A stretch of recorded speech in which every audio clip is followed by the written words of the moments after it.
Feels good to be back behind the mic. It's been like 2 weeks since we recorded, since Jay and I recorded. This episode is called The N-Word. And the reason it's called The N-Word is because Jay and I talk about the N-Word and why Jay doesn't want to use the N-Word anymore. Me personally, I don't take much offense to the N-Word when you use the GA side. The ER side probably gonna get you fucked up.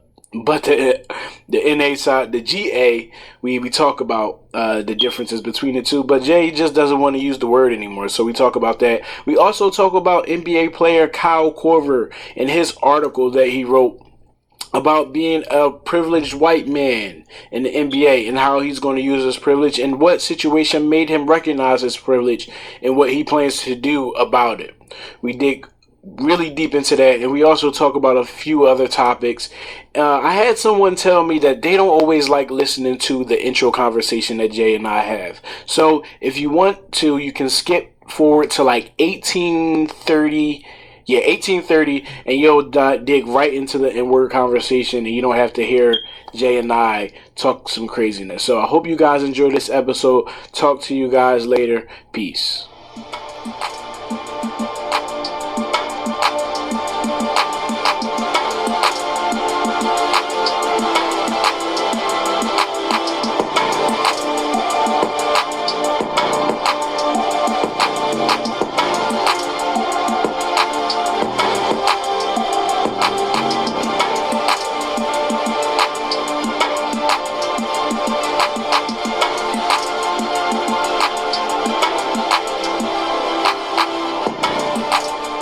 Been a minute. We back. I mean, Jeremy, it been bored. No, it ain't been no fucking week, bro. Bro, it's been a week. Nigga, it's not been no fucking week. You trying to make it seem like I be busy and shit. You do be busy. It be your fault, bro. Cause then if I get somebody else on the cast, you be like, oh, you got first of all, that when you get other people on the cast, it don't always go well, bro. Who didn't go well with? Anyway. It's been 12 days. Yo, peep game. It's been 12 days, and before that, oh, what the hell? It's been 12 days, but if you take a look at our listens, when we were more consistent, we got more listens. Y'all don't promote it no more. Is this how we gonna start the fucking cast? This is how we gonna start the fucking cast. No, people gonna be like, "Oh, black couch about to be done. Mm-hmm. Let's go over to the gray couch." Right. People's over here arguing on air and shit, exactly. Talking about who do what. Shit falling apart. Fuck out of here. Ooh. What you been up to, boy? Shit. Working 12 days to talk to you, because we only friends on the cast. Exactly. We only friends on the fucking podcast. We don't know what each other be doing. I hate when people do that shit. I hate podcasts that start like, so what you been up to? Like we only talk. I talk to you every day. Talk every day. You know what the fuck I've been doing. But for the listeners, I've been fucking working, man. It's been getting hot. Yo, dog. It was hot as shit today in the shower. It was like our first day at 80 degrees. You ever fall asleep, like feel like you falling asleep while you cutting somebody, or no? Nah, actually you're so tired you feel like you falling asleep. I get really irritated. Like I just start shortcutting. I be like leaving lawns in people's head and shit. Yo, you gotta cut that part out, boy. Your customer's about to be right at you. I mean, it ain't. Of course, it ain't somebody that like. If it's some walk-in that coming at 7:30 when we close at 8, you definitely gonna have a line in your head. Yo. Especially if you walk in, like, come on, bro. Yo, see, we open at 10 o'clock. You gonna come in this joint at 7:30? 30 minutes before we ready to close. We burnt out in this joint. See, we putting y'all on game. Don't go to a fucking barbershop late. Hell yeah, don't go to no barbershop when it's time to close. Just like any regular store. If you walk into fucking Target at 7:50 and they close at 8, the people at the register gonna be irked. I tell you one thing though, if you walk into Chick-fil-A at 7:50 and they close at 8, they gonna be nice as shit to you still, and make you a fresh ass sandwich. Their service is popping. You don't fuck with Chick-fil-A like that. I do, but the thing is, in Philly, it's not that many Chick-fil-A's. You know what's crazy though? I've been peeping Twitter, and they said that the Philly Chick-fil-A's be drawn. They do, bro. If they be on some McDonald's type shit. The joint right there, a Shoutham be drawing. The joint up northeast is pretty good though. The one up there in the plaza, in Buffalo Wild Wings, yeah. Yeah. That's far as shit. But there's only like 3 of them in Philly that I know of. No, there's one right there in South Philly, on Columbus Boulevard, across from the Walmart. That's one of the 3. Oh, word. Is Chick-fil-A a franchise? I'm about to open one in North Philly. Yeah, it's shit a franchise. Whamming. No. Yo, that shit would be dirty as full of fiends. Nah, if you open it in Northern Liberties, it would be good. Yeah, Northern Liberties, but where? It ain't nowhere. Only place you could take is that McDonald's right there. Zach Ertz will be in that joint. Exactly. He out in Kensington. You see the picture? His location said Kensington. Bro, that was not Kensington. That was not Kensington. That was Northern Liberties. That was Northern Liberties. Because you know what? When I'm at my mom's crib, you could still tag Northern Liberties or Kensington. You could choose. So, right. You know, he was probably peeping his pick. He was like, let me choose the hood. Joe. Right, let me choose the hood. Get some juice. This will get some black juice. Boys in the pick. I need to choose the hood shit. Fuck out of here. Yo. So what's popping with you, boy? What's been going on down there in El Paso? Shit. I'm ready to get out the Army. I'm deploying for 9 months. I'm letting the listeners know I'm leaving for 9 months, y'all. So Trey got to do it all by himself. 9 months. But look, it's the last time, y'all. I'm done. Hanging up the boots. Facts. Lacing them joints up. Putting my M4 away. It's over. I'm done. I remember when I was getting out. It was like, it's a really weird situation because it's like you going from one norm to another norm. You know what I'm saying? And it's not even a new norm. It's like you going from living one life to a completely different life. Like, and it's hard to explain. It's like you just left out in the open. It's like you walking outside with no clothes on. That's how I feel. Boy, who you telling?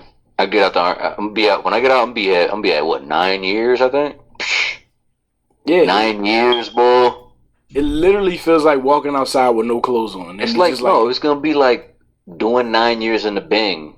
Not really going to jail. Really. It's gonna be like graduating high school again. Yeah, because exactly. Everything is handed to you. Everything is done for you. Not really handed, but yeah, it's like done for you. I gotta stop looking at this fucking post. I'm done. Anyway, look, everything's done for you, and it's just like,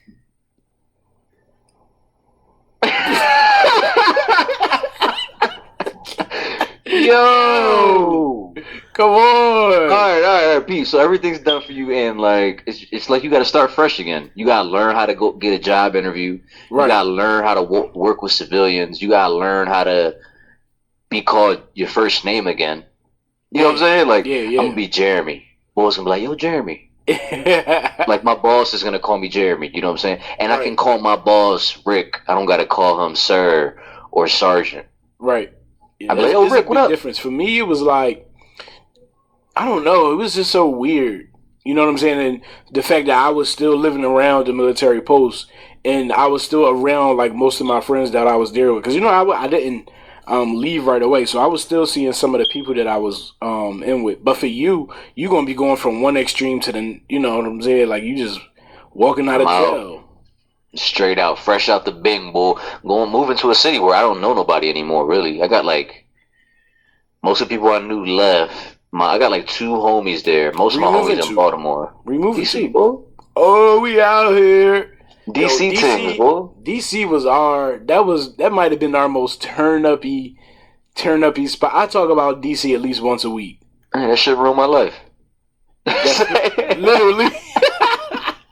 That shit ruined my life, literally ruined your fucking life, bro. Yeah, shit. But I'm back down there every 2 weeks. You need to move down there, boy. Stop fucking around. Bro, you know how hard it is as a barber to leave the shop that you at? Nah, bro. You're sharp. It's not about that. It's not about. Bro, you already know. All right, you already know the barber game down there light. Right. Competition is light down there. Remember how the one time you wasn't even as sharp as you are now when you did my haircut in the kitchen and we was in the club. Oh yeah, and the boy was like, "Yo." Yo, I'm like, what the fuck? I'm thinking boy had a problem. Right. He was big as shit too. Big ass bouncer, bro. Yo, who cut your hair? He's like, who cut your hair?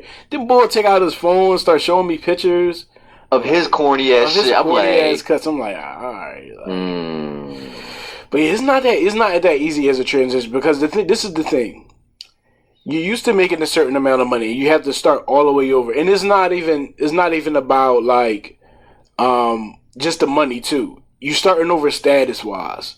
You know what I'm saying? At my shop, I'm kind of like a veteran. I have a status. You know what I'm saying? I'm not the new boy no more. All right, but look, let me ask you this. What if that status prevents you from moving to somewhere, you know what I'm saying? It's like you comfortable. Not complacent, but you comfortable. Maybe you need to be uncomfortable, and that will present you with better opportunities. I'm not saying DC is a better opportunity. I'm just saying, like, you never know. No, I get what you're saying. You could probably charge 40 for a cut in DC easily and get it. Right. Because DC, everything's expensive. So you probably could charge 40 and boys would be like, oh, that's a good deal. Right. I don't know. It's something to think about, but I mean, I think about it all the time. But for me, it's just like, it's the whole status thing, and then the bill's not going to stop.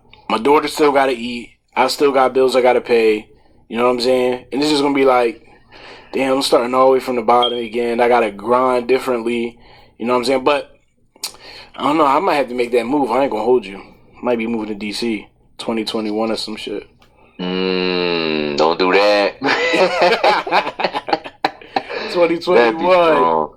I'll never be married. We'd be drunk. We'll be fucking drunk. Nah, you know what though? Like, yo, at what point? So right now, like, I'm about to turn 27 this year. Right. You're already 27. Are you 28 now, right? I'll be 28 in August. 28 in August, right? At what point do you feel like we need to stop turning up? At what age do you feel like you will be like, all right, I'm done turning up? Define turning up. In what context? I'm going out to the club. Honestly, the last couple times we went, I kind of felt like that. Cause I'm just. Where did we go? Not in DC, right? It had to be somewhere in DC. No, it wasn't. No way you felt like that in DC. I did, bro. Cause sometimes you just be looking around, especially when you sober. You was too sober. That's why. Huh? You was too sober. That's the problem. Yeah, when you too sober, you really like you in reality. You like. That's when you had those nut ass moments of clarity. You like, oh, this shit ass. Really, it's just sober you. Like sober you don't want to be out right now. Exactly. Sober me, like, man, fuck this shit. Like, I don't know, but I feel like I don't feel like it's an age thing. I feel like it's a status in life thing. What you mean?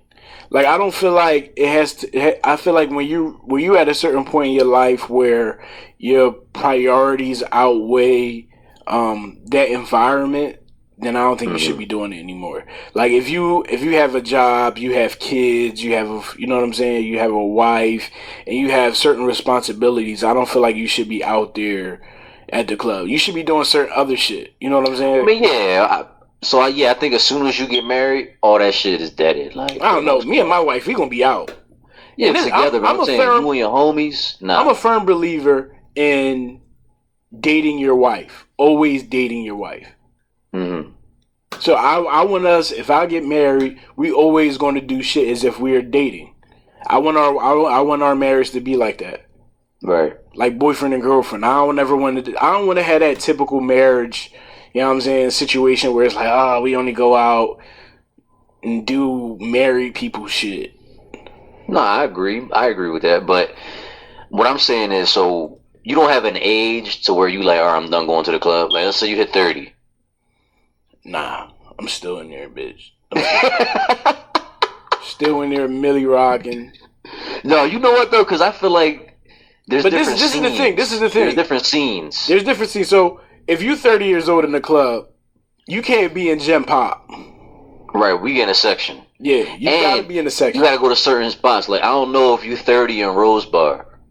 Yeah, true. You know what I'm saying? True. Maybe 30 at Park. Yeah, you could definitely be 30 at Park. Me? Yeah. But if we at Rose Bar, we need a section on the inside, not the outside, because the outside be fucking drawn. Outside be fucking drawn, for real. People don't even know what the fuck we talking about. Remember this boy when OT Genesis was in there? Oh Oh, with his bottles. Yeah, with his body. That nigga couldn't even move. He just standing there holding the bottle up. He couldn't even That fucking shit looked move. miserable, boy. That shit was bad. It was a bad joint.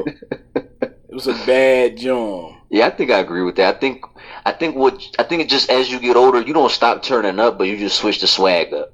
Yeah, You know what I'm saying? Yeah. You just get more grown with it. You do different things. You go out. You move different. Yeah.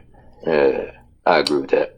Yeah. So like me, like now I'm in a situation like I don't necessarily like clubs, but I'll definitely go to a hookah bar. So you telling me when I move back to DC, we not going to Rose Bar one time? Of course, Rose Bar. We can go to Rose Bar one time, but I don't feel like. Or we not going to Park? Oh, I'm going to Park. I'm definitely going to Park. Definitely. That's what I'm saying. Like Park ain't seen. You Park just don't like Philly clubs. Park ain't seen 217 Trey. Ooh. They seen 273 Trey. Ooh, you know we got to go to. You 217 right now? Yeah. Damn.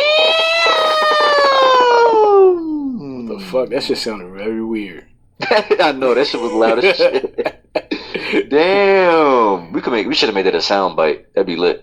Yeah, I'll probably be able to take it out. Take it out. But damn, that's crazy. I thought you haven't told me your weight in a minute. Yeah, I've been stuck around. Honestly, I've been stuck around 217, 222. It always bounces around that. It depends on how I am that week, but I guess I've really just been chilling with my diet and drinking water and shit and going jammy jam and shit. So you think you could do you think you could get to because remember I think your goal was 205, right? Or is that still your goal or now you don't I still want to be 205, but remember what I told you. So this is the thing when it comes to lifting weights and trying to lose weight and get a certain shape or get a goal shape. And this for listeners, I want y'all to understand this. A lot of it just got bad fucking genetics. A lot of our genetics is just shitty. Mm-hmm. You know what I'm saying? So we fighting not only our regular what's the word? Things that we try to avoid, but we're also fighting our bad diet. Yeah, we're fighting that stuff, our temptations. We're fighting our regular temptations, and then we're fighting our genetics too. You know what I'm saying? So sometimes, like, you can get really discouraged because you feel like, oh, my body doesn't look the way that I want it to, or I can't get abs, I can't, get cuts in my arms. Like, a lot of that shit is attributed to bad genetics. Right. And a while ago, I had to think about it. I just sat for a moment, and I just thought about both sides of my family. There's nobody on either side of my family that was remotely in, like, a nice shape. Like males? Males and females. On my mom's side and my dad's side. They're both, like, very unhealthy. Well, do you think it's a diet thing or it's genetic? Both. It's definitely both, but it is also genetics, too. It's also, like... And then you have to take into account, like, your body type. Yeah. There's a lot of stuff that you have to take into consideration when you're trying to reach certain goals. So I don't know. But what's up with the N-word, bro? Jay said he not saying the word nigga no more. Chill, bro. So, damn, you gonna jump right in that joint. Hit that joint raw dog, go crazy. Yeah, raw dog. You know, raw dog my shit. No, so look, right. Let me tell you what happened the other day. So I live in El Paso now, right? Right. And just a little background, I'm a Puerto Rican bull. Grew up in Philly, right? Everyone should know this already. Went to mostly black schools. All my friends growing up was black, blah, blah, blah, blah, blah. So, growing up, I said it. You know what I'm saying? Like, I was allowed to say it. I said it. I never offended anybody growing up saying it. I never used it in like a hard R kind of way. You feel me? Like, it was all love. But here, so since I moved here to El Paso, this is my first time feeling this way. Because remember, DC is super chocolate. You know what I'm saying? Right. Chocolate City. Chocolate City. But I moved to El Paso and I started seeing like being down south, being kind of on the West Coast, and everybody says that shit here. And I'm talking like people who, because there ain't no black people here. If there's black people here, like it's just people in the army. Yeah, people from the army or people from the army's kids or some shit, or like the rare 5 or 6, whatever, right? Right. And then you see Mexican people, calling each other, nigga this, nigga that, nigga this, nigga that, singing, rapping along with songs, saying it, like, and these people were like, and it just makes me uncomfortable hearing it. You feel me? Right. So I thought about it and I was like, man, a person who doesn't know me, what I'm saying, doesn't know anything about me, right? Let's say I'm by myself, I'm somewhere and I say it, right? Yeah. I could easily offend someone else. You know what I'm saying? Yeah, I feel you. So in that vein, I was like, yeah, I'm not gonna say it no more. And it's just unnecessary to say. You know what I'm saying? I'm just not gonna say it no more. So it's like it's something I don't need to say. And it's like if it I don't want someone to look at me the way I look at the people that live here. You feel me? Right. Because so the fact that people over there saying that, and the majority of them is not black, to me that says that now is a part of a culture and is a part of language. You know what I'm saying? See, here's the thing. The problem is ain't no black people here to correct them. There's no black population here to be like, yo, fuck is you doing? That shit ain't cool. Problem is you got a whole school. Who taught them to say it though? Oh, pop culture, of course, right? Rap. That's what I mean.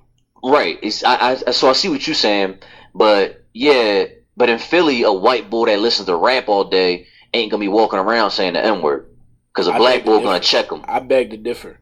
Nah, unless you stand. No, listen. There's a lot of white boys that grow up around Rican bulls and black bulls, and he says the word, and then he has friends around him that don't think twice about him saying it because he's a part of the culture. You know what I'm saying? That's the culture that he was raised around. So they don't even look at him different for saying it because a lot of people could say, "Oh well, I'm not using it as the ER way." Mm-hmm. You know what I'm saying? And people, they use the ER and the A to differentiate the context. You get what I'm saying? Mm-hmm. So people say, "Oh, if you use the ER, then it's offensive. If I'm using the NA, then it's more like, the GA is like it's more of a cultural thing." My thing is, here's the thing. My problem with people like that saying it, like if you don't support black people and you don't fuck with black culture like that, like really on the real shit, and you don't support black causes and shit, you shouldn't be able to say that shit at all. Like there's a lot of people, especially Hispanics, that don't even fuck with black people on the real. They got family members who say the hard R. You feel me? Right. They wouldn't even bring a black dude or a black girl home to their mom and shit, but they over here calling each other nigga this, nigga that. You know what I'm saying? Right. So there is you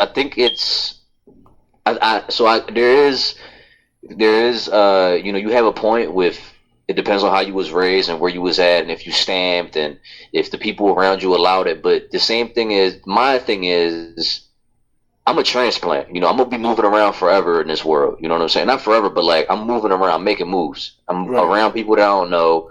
I'm around people that don't know shit about me.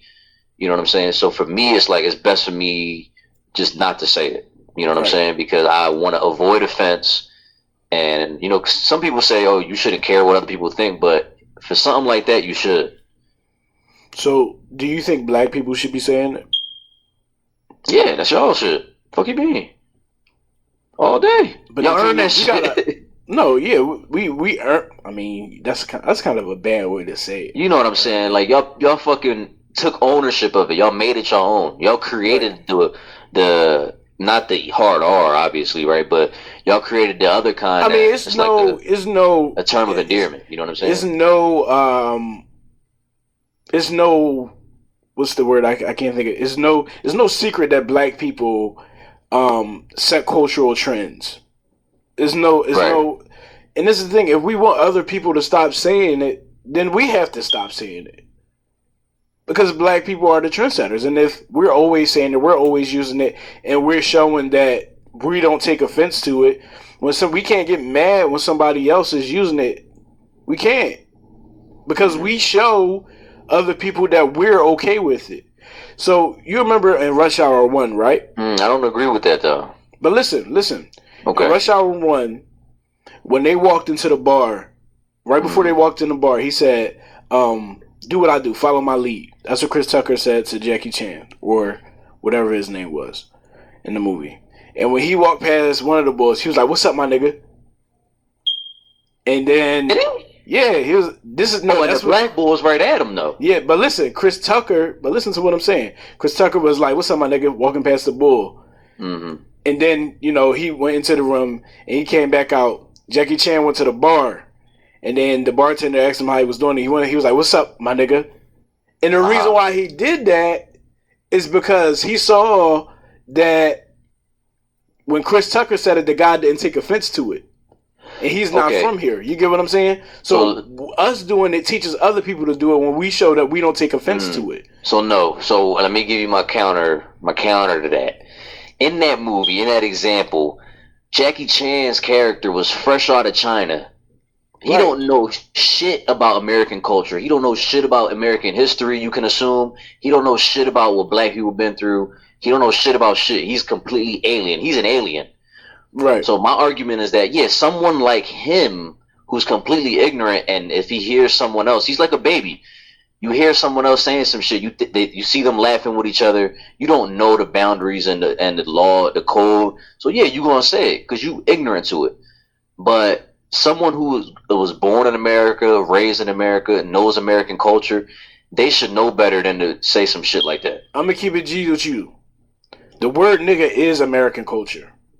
Oh yeah, I understand that, but no, it's not. It's black people are allowed to say that shit to each other, not fucking white people.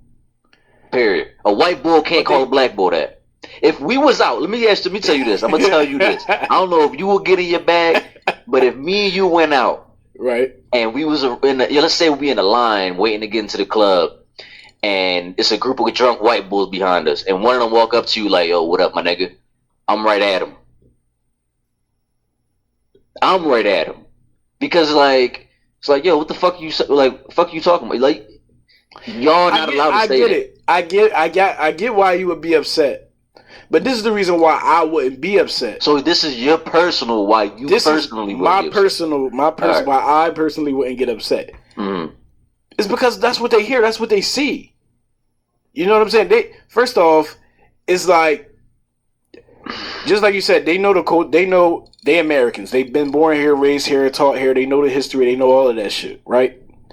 But if they hear people doing it all the time, and they feel like, oh, they should be. This is just what I think. Oh, they should be okay with it, so I can say it. They all say it to each other anyway. It's just like when females say the word bitch.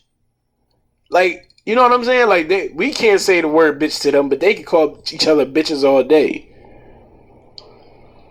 Nah, bro, it's different.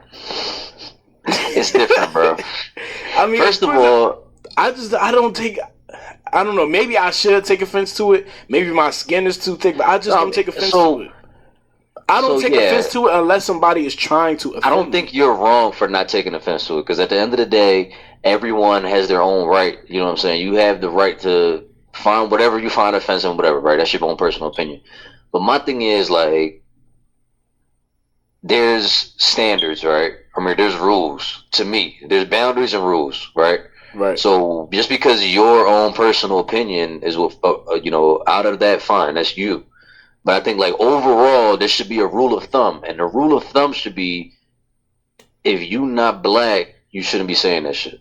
So you think that? All right, let me give you this example. All right. A black guy is walking down the street, and he's walking past a bunch of white guys, and they're talking to each other and they're playing. One punches the other. One white guy punches the other white guy. I'm like, nigga, stop playing with me. Does that black person have the right to say something to those white boys? Yeah. I mean, if he takes offense, yeah. But I could see how he wouldn't take offense, because it's like it's happening in that vacuum. So it's happening in this vacuum to where, one, they're not saying it to him, right? And then, so I could see how he'd be offended, but I'd also argue that he probably wouldn't say anything, because, like, it's not even worth wasting your fucking time. Right. Feel me? So, and this is my whole thing. If you a black person, I don't know if you're a black person that says the word nigga, like when should you, like what gives you the right to correct somebody from saying it? You know what I'm saying? So if you was out and you heard of what you a person that regularly says the word nigga, and you hear a white person say it in a non-defending manner, like when they trying to not in an offensive manner, in a non-offensive manner, do you have the right to say, yo, you don't need to be saying that? You feel like somebody could do that. You regularly say it. You hear somebody say it in a non-offensive way. Is it like, should you be like, yo, don't be saying that? But non-offensive to you. That's what I'm saying. You saying non-offensive way. Okay, yeah, I get that's that. All I get that. That's a matter of perception. Right. So, like, just, with anybody, if somebody say bitch, you can be offended. You feel me? Right. Like, right. Somebody say pussy, somebody say whatever. It's not like, relative to the person. It's not relative to the person, and it's also like anyone has the right to say something about anything that offends them. Right. Feel me? Like, you allowed to speak up, just like that person was allowed to say that. You allowed to say how you feel about it.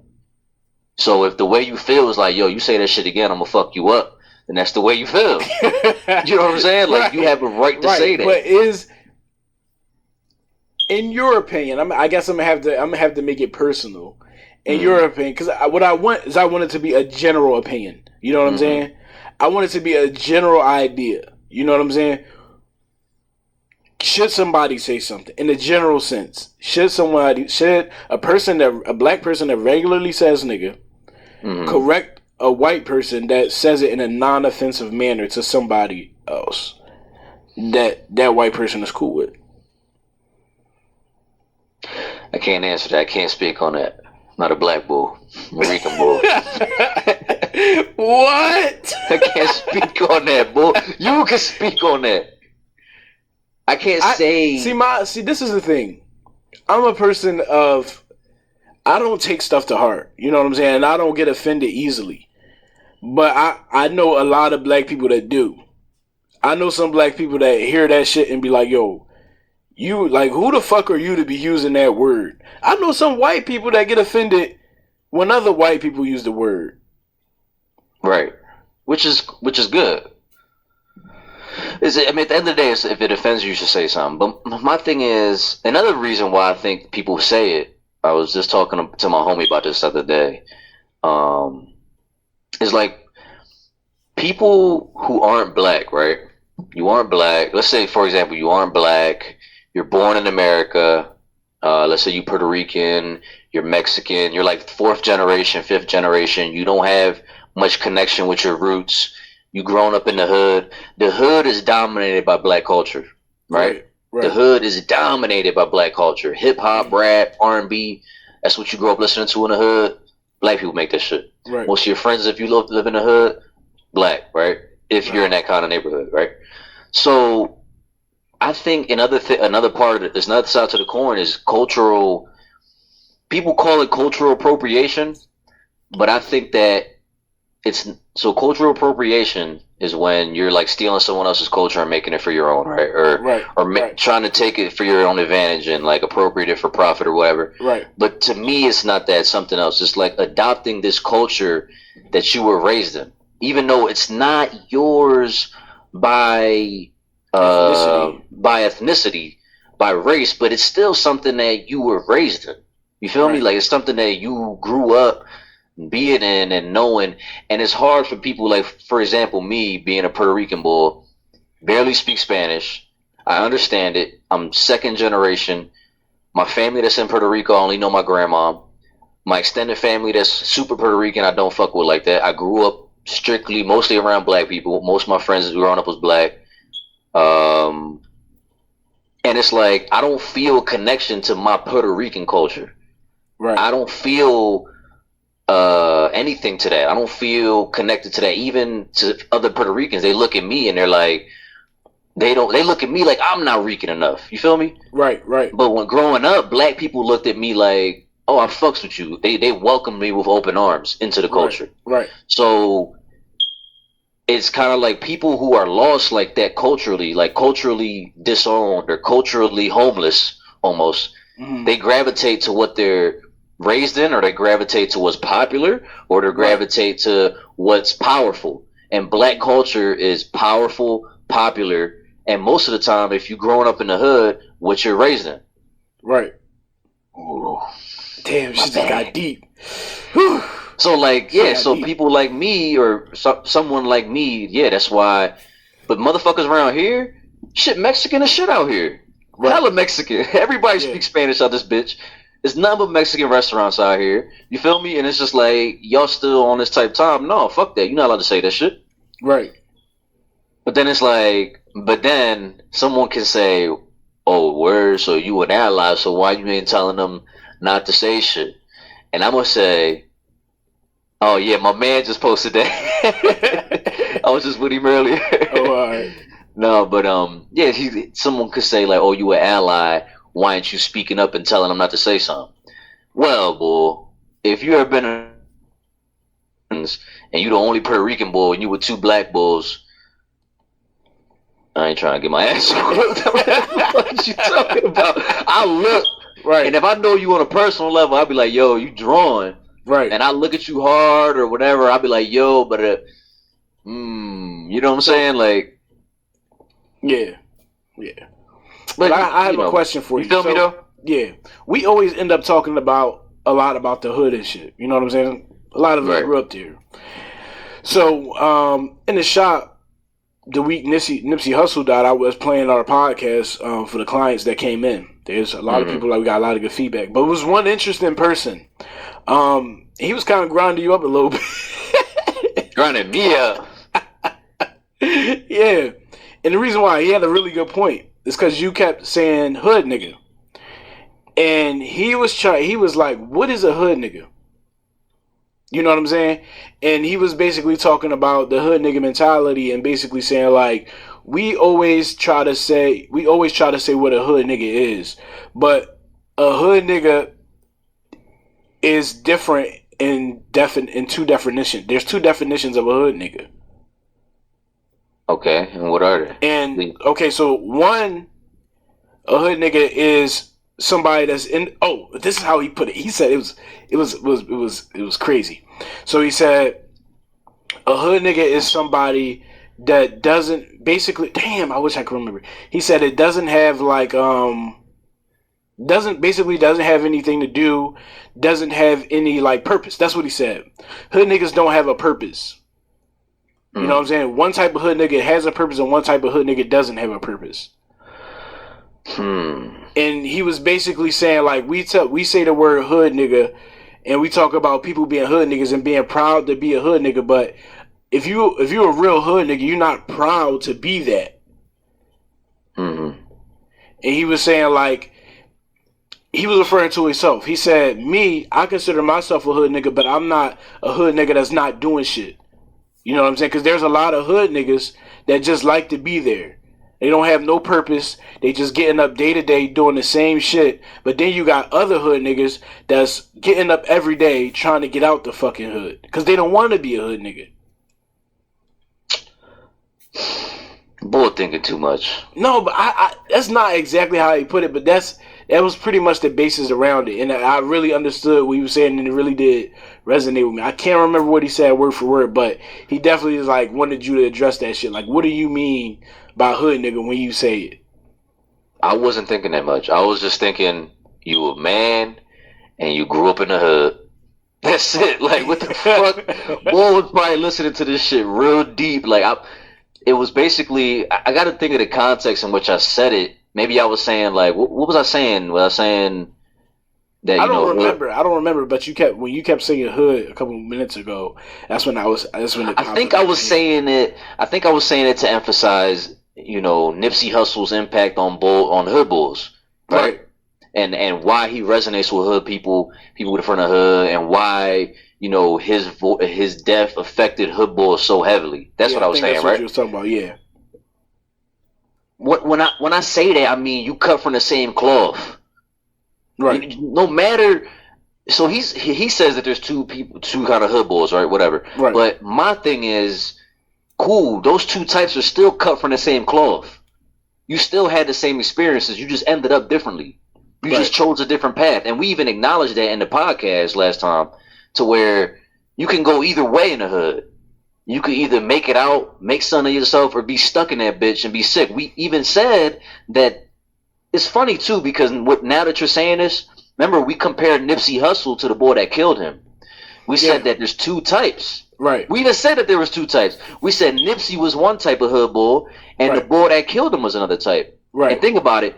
Nipsey had a purpose, to your customer's credit. Right. And the bull had no purpose. Right. And that's why when he looked at a man with a purpose, he felt such envy and such fury that he would kill him the way that he did for some nut shit. Right. So when I was saying it, I was just saying men cut from the same cloth who experienced similar things growing up in a similar environment.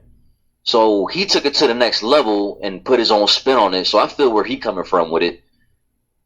Right. So yeah, bull trying to be deep. I mean, I feel you, brother. Like, do you your thing? You know what I mean? Do your thug pizzle, boy. You know what I mean? Shoot, you want to come on the cast? You know what I'm saying? So we might be able to slide you 5 minutes or something. Get you 5 minutes of fame and shit. How much Kyle Korver's article did you read? The whole thing. Let's rap. All right. So. I forgot we had to talk about that shit too. I'm glad I read it. I read it like twice too. That shit was good. All right, I didn't read the whole thing because that shit was long. What? Fuck. It was so long. And then awful. I was reading it on the bus, and then once I got off, this is why the cast be fucked up now. No. I said that to him. I don't think we got that recorded, but I said that to him when we was warming up for the podcast. But anyway, yeah, when I be reading that shit, it was I usually read it like when I'm on a bus or something like that, or in between clients, and I'll start reading and won't be able to finish. But anyway, Kyle Korver wrote this article basically about being a privileged white athlete in the NBA, and he talks about some situations that he had, and he said something. He basically stereotyped one of his best friends, and it made him think about who he was in the NBA as a person, as a white man in the NBA, and how he can easily become one of those white people that's in the crowd drawn. So, what's your take on the article? It was good, man. It was well written. It was good.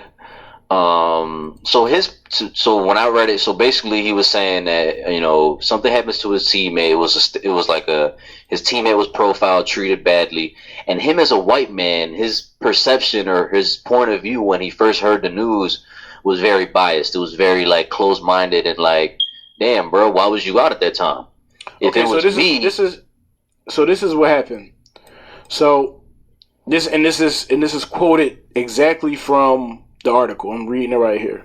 On the morning that I found out Thabo had been arrested, want to know what my first thought was about my friend, my teammate? My first thought was, what was Thabo doing, or Thabo, however you pronounce his name, doing out at a club on a back-to-back? So a back-to-back is when they play games one night and then the next night they play a game. And it says, not how was he doing, what happened during the arrest, not something seems off about this story, nothing like that. Before I knew the full story, before I even had the chance to talk to Thabo, I sort of blamed Thabo. I thought, well, if I had been in Thabo's shoes out of the club late at night, the police wouldn't have arrested me, not unless I was doing something wrong. Cringe. End quote. And that's what I'm saying. So basically he was putting Thabo in a box because he was looking at it from his point of view, a white man. And the whole article, he's kind of like coming to the realization that he can't do that if he's going to support his teammates. And then at the end, which was really powerful to me, he made a declaration to his fans because he recognized that as a white player in a mostly black sport, a lot of, and probably arguably one of the most well-known white players in the NBA, most popular, he made a proclamation to his fans. He was like, if you wear my jersey, if you support me, if you call my name at sports events, know that I stand with the black players that I play with. That I don't accept racism, that I don't support any of that shit that you might support, that I'm an active supporter of them. I'm not an inactive bystander, basically. Right. And I thought it was interesting that he said that too many white people chalk it up to, if I don't do anything, that's enough. If I'm not racist, that's enough. So if I just don't say the N-word, if I don't stereotype, if I don't treat black people differently, that's enough. He made the argument that you need to actively support black people, because whether you like it or not, even though you didn't personally contribute to slavery, contribute to Jim Crow, contribute to all the laws that subjugated and you are responsible for it. And discriminate against people of color, you still have a responsibility as a person in power with privilege to support these individuals, to make things right for humanity as a good person. Right. I thought that shit was powerful. Like, my one man, actually, my homie, who's a black dude in Philly, told me he cried when he read that shit. For real? Like, dead ass. He said it was powerful to hear a white bull that he's a fan of talk like that. You know what I'm saying? Because it made him feel like it was, because it's one thing. So, okay, it's one thing when black people support black people. This is what he said. Mm-hmm. Because, we're supposed to do that. We're supposed to support each other. But when you start seeing powerful white people come forward and actively, vocally supporting black people and talking to their peers and saying, hey, no, correcting people, actively taking charge, then that's when he felt like that's another step towards progress that is unprecedented, kind of. Right. I feel like a lot of the problem, and I think that if you're a white person, there's an article that you should read. And like you said, I'm just not going to, I think a lot of the problem that white people have is that, like, if I don't do this, if I just have a black friend, or if I don't say, racist things, or I ignore it, then it makes me better than, someone that is racist. And I think a lot of white people fall into this place where I don't know how to support. You know what I'm saying? Like, I don't, and a lot of them probably feel like if I just come out of nowhere and I start supporting or doing certain things, then I could be taken as fake. You know what I'm saying? Mm-hmm. And for us, reading this from him is like, we understand that it was genuine. You know what I'm saying? He explained in great detail his experience, and he recognized his mistakes and his thoughts. He recognized that, me not saying anything is just as bad as somebody that's saying something. You know what I'm saying? Right. And I think a lot of white people fall into this category of, like, I don't know how. You know what I'm saying? I don't know what my place is. You know what I'm saying? I don't know where can I fall into this place where I'm actually supporting them and not hurting them. It was the show Dear White People. I don't know if you watched it. I actually don't fuck with that show, but go ahead. So this one of the girls who was hosting the radio show, which is called Dear White People. Mm-hmm. She was actually dating a white guy. She's pro-black, but she's actually dating a white guy. Mm-hmm. And she was trying to, he wanted to do this. He ended up saying something. So he went to this party, right? And all of the girl's friends were at this party, and one of the guys there ended up doing something, so he called the cops. And they were really upset because the cops came, they pointed a gun at the guy, and the situation was blown out of control. The cop was damn near ready to fucking shoot the black boy because her boyfriend called the cops on a situation that the cops didn't need to be called on. So after that, she basically broke up with him. Everyone hated him. But she didn't know that he was the one that called the cops at first. She ended up finding out through some friends that he was the one. No, he ended up telling her because he felt really racist. So he wanted to start doing everything in his power to try to figure out what gave him this white privilege. He didn't understand where his white privilege came from. I think, and what it seemed to me is that a lot of white people don't understand what white privilege is because they live in it. Mm-hmm. And I think if you live in it, you don't understand what it really is. I was watching this I was watching this video on Facebook earlier where it was this white guy talking about his first experience at a black cookout. Yeah. And he said, you know, my black friends always tell me I put them in white people's situations.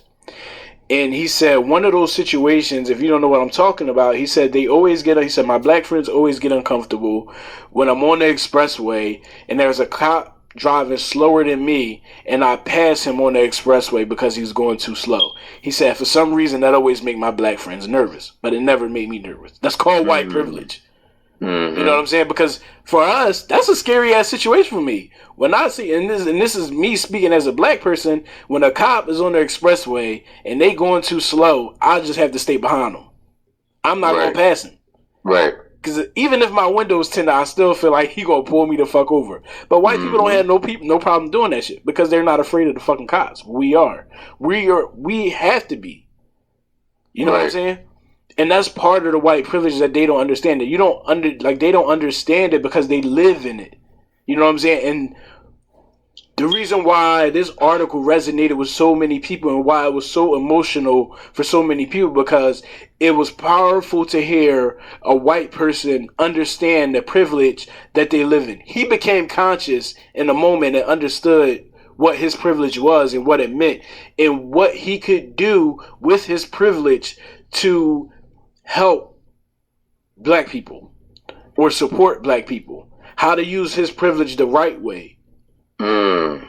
Right. Use it as a tool. Exactly. You know what I'm saying? To make up for not really the wrongs you've done, because he probably personally didn't do anything wrong. Right. But like just make up for an injustice in the world. Right. Which an injustice in the world is like the way people of color are treated. Period. Exactly. Period. And that's my whole thing about it. It's like a lot of white people don't understand their white privilege. You know what I'm saying? They don't. Right. And it was a comedy show. Dave Chappelle joint. Everybody seen this Dave Which Chappelle. one? Oh, when he traded places? No. When he was with his friend Bill and they got pulled over because he was speeding and he said, I didn't know I couldn't do that. And he was like, he's like, I didn't know I couldn't do that. Like, that's genius. You know what I'm saying? Crazy, huh, Dave? Yeah. Because I did know I couldn't do that. Exactly. Black people ain't doing that shit. You know what I'm saying? Yo, remember he was like, the cop pulled up to him. He was like, Dave, I'm going to race him. And he's like, I was so high, I just couldn't say anything. You know, all I think I said, so shit, sometimes you got to race. You know? But that's just the thing is, I think as a white person, you're going to be put in situations where you have the opportunity to recognize your privilege. Yeah. And when you fail to recognize your privilege, then you're taking advantage of your privilege. And you're taking advantage of all the people who are affected by the privilege that you have. You know what I'm saying? So you may not feel like a racist, or you may not consider yourself a racist, but white privilege is racism. So to me it's like, the way I like to put it too is, you know how the army indoctrinates you on sexual harassment and sexual assault? Right. They try to say that, well, they do say, and they have a good point. Basically, if you're a bystander, you're just as responsible for that sexual assault or sexual harassment happening as the person who did it. Facts. So it's the same theory. Like, if you're a bystander, if you're not doing shit to stop it, if you're not standing up against it, then you're just as guilty as the other motherfucker. Right. Feel me? It's like, if you watch a little kid get kidnapped in a park and you just let that shit happen, you just as guilty as the bull who grabbed that little kid, because you could have did something about that. Right. My biggest thing is we live in a world where we're still having black first. And that always drives me insane when I see first black, because it's like, damn, we still living in a time where black people still don't have some of the same opportunities.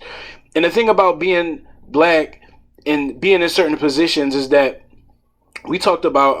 I was talking to one of my friends about the Tuskegee Airmen and how the Tuskegee Airmen and just black people in general that's great athletes or great politicians or great musicians or whatever athletes, you have to be better than white people. You don't have an option, because if you aren't better than white people, then you don't have that opportunity. You don't get that opportunity unless you're better. You get what I'm saying? Mm-hmm. You have to. We don't have a choice but to be better than white people, because if we're not, we don't get the opportunity to do certain shit. Right, y'all gotta work twice as hard. Simone Biles, right? The elite gymnast, the gold medalist. You out of pocket. You out of pocket.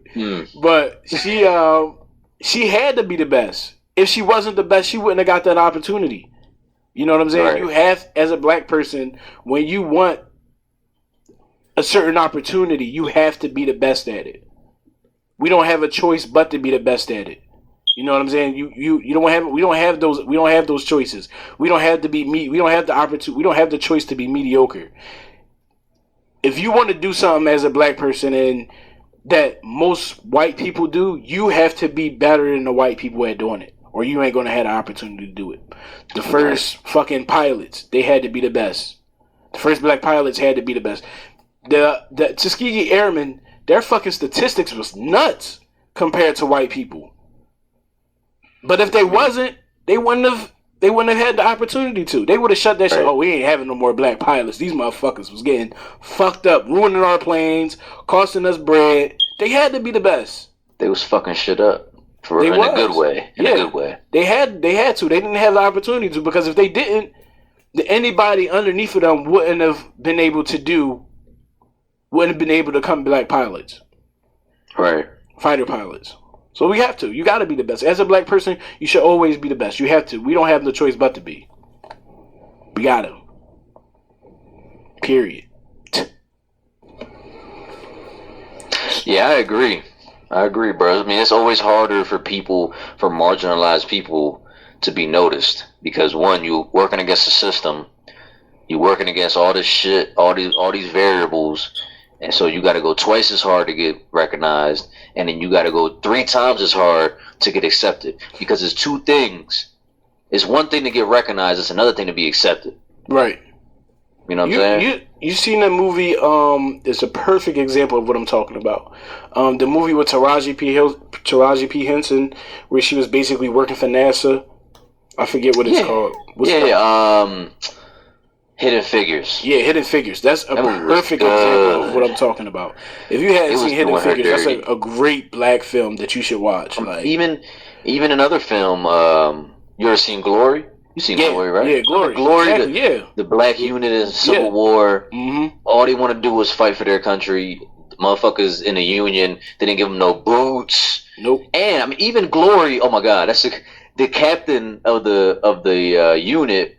I don't know what he was like in real life. All right, so if y'all historians out there, Bull is really racist, whatever. But in the movie, he was like a Kyle Korver of the Civil War and shit. Yeah. You know, he stood up against racism. He was like, yo, these soldiers are just as good as all the white soldiers, and I'll show you, blah, blah, blah. And they did. You know, they made sure they were on the front lines. They made sure they fought the hardest. They made sure they never surrendered, because not only do you have to work harder to be accepted and be recognized, but you kind of need to, you have a different sense of pride when you're in that situation. When you're marginalized, your sense of pride is more significant for your people than it is for a section of the population that is above everyone else. You know what I'm saying? Right. They lose sight of that. Mm-hmm. But you being marginalized and you being kind of at the bottom, kind of going through some shit, you have a better sense of pride and what pride means and what it means to bring pride to your people. So I think that's another big thing about it. Mm-hmm. Yeah, I after this whole Nipsey Hussle thing, and I don't want to keep beating the Nipsey Hussle horse, but I'm always show my respect. I think it kind of showed us that we all do need to be a little bit closer.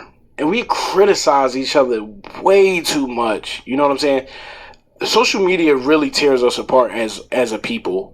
I feel like we are so hard on each other for having an opinion. You know what I'm saying? Especially when someone has an opinion that is one that's not favorable to you or favorable to the culture. Y'all slam people on the social media. You know what I'm saying? A lot of times I just read these things like it's just bad. Like social media just tears black people apart. Women against men, men against women. It's just bad. Like we gotta stop that shit. It's so annoying. It's so fucking annoying. And that's all I want to end with. I mean, social media lends itself to tribal thinking.